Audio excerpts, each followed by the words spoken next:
자, 오늘은 역사상 가장 영향력 있는 책 중 하나죠. 바로 신약 성경에 대한 이야기를 좀 깊이 있게 파헤쳐 볼까 합니다. 이야기를 시작하기 전에 이 성경이라는 이름 자체에 아주 재미있는 뜻이 숨어 있다는 걸 알고 계셨나요? 우리가 흔히 말하는 바이블이라는 단어가 사실은 그 책이라는 뜻의 그리스어 토 비블리온에서 왔다고 해요. 이게 뭐로 의미하겠어요? 맞습니다. 바로 기독교인들에게 이 책은 세상에 단 하나뿐인 절대적인 하나님의 말씀이라는 뜻이죠. 그런데 신약을 제대로 이해하려면요, 구약이 끝나고 신약이 시작되기 전까지 있었던 약 400년간의 공백기, 흔히 침묵기라고 부르는 이 시대부터 들여다봐야 합니다. 근데 이 시대가 이름은 침묵기지만 사실 역사적으로는 전혀 조용하지 않았어요. 오히려 엄청난 정치적, 문화적 격변이 휘몰아치면서 새로운 시대의 무대를 마련하고 있었죠. 와, 이 400년이라는 시간 동안 정말 많은 일이 있었죠.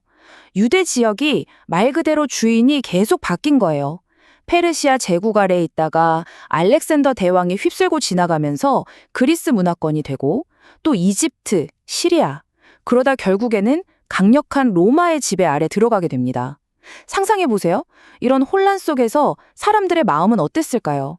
우리를 구해줄 누군가가 필요하다. 이런 갈망이 정말 하늘을 찔렀겠죠.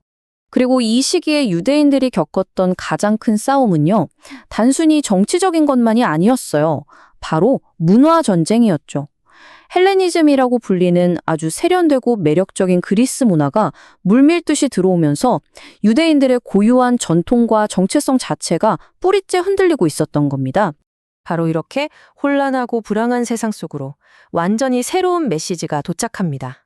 그리고 그 시작은 아주 상징적이게도 옛 율법처럼 산 위에서였습니다. 자, 여기서 아주 극적인 대비가 일어나요. 구약의 모세도 산에 올랐죠. 시내산에서 십계명을 받았는데 그때 어땠어요? 막 천둥 번개가 치고 분위기가 엄청 무서웠잖아요. 이거 지키면 복 받고 안 지키면 저주 받는다는 어떻게 보면 아주 엄격한 계약이었죠. 그런데 신약에서 예수가 오른 산은 분위기가 완전히 달라요. 사람들을 모아놓고 뭐라고 하냐면 너희는 이미 복이 있다고 선언해 버려요. 이렇게 행하라가 아니라 너희는 이미 복된 존재다라고 말하는 거죠. 이 차이 느껴지시나요? 이 새로운 메시지의 핵심 바로 팔복인데요. 이건 당시 사람들이 생각하던 힘, 성공, 행복에 대한 모든 가치관을 그야말로 180도 뒤집어버리는 아주 혁명적인 가르침이었습니다.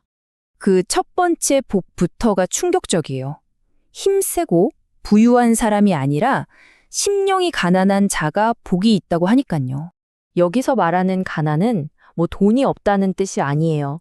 내 힘으로는 아무것도 할 수 없다는 걸 인정하는, 영적으로 완전히 파산한 상태를 말하는 겁니다. 아, 나는 하나님의 은혜가 없으면 정말 단 한순간도 살 수 없구나 하는 그런 절박한 마음이죠. 그리고 다음으로는 세상에서는 흔히 약하다고, 심지어는 좀 바보 같다고 여겨지는 온유한 자에게 복이 있다고 말합니다.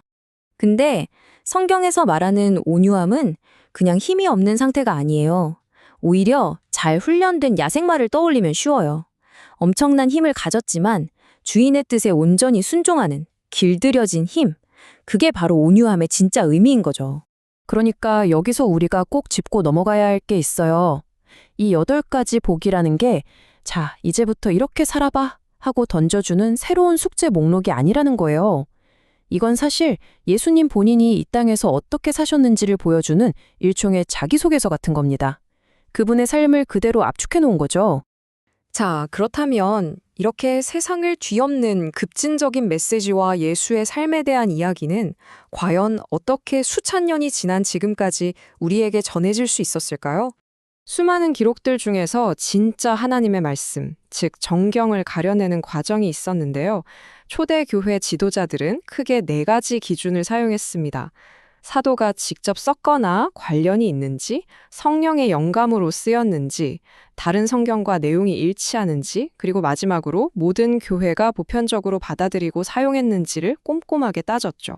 이렇게 아주 신중하고 긴 과정을 거쳐서 4세기 후반에 있었던 로마와 카르타고 공의회에서 마침내 오늘날 우리가 신약성경이라고 부르는 27권의 책이 공식적으로 확정된 겁니다.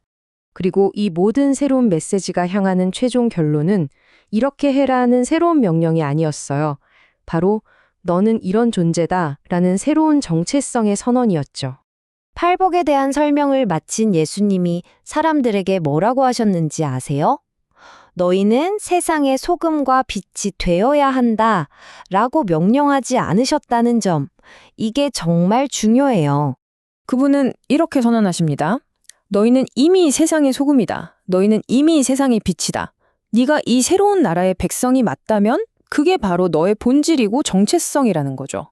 행동을 요구하는 게 아니라 존재를 확인시켜주는 거예요. 결국 신약의 메시지는 우리를 무엇을 더 해야 할까? 라는 끝없는 행위의 압박에서 벗어나 나는 누구인가? 라는 존재의 근본적인 질문으로 초대합니다.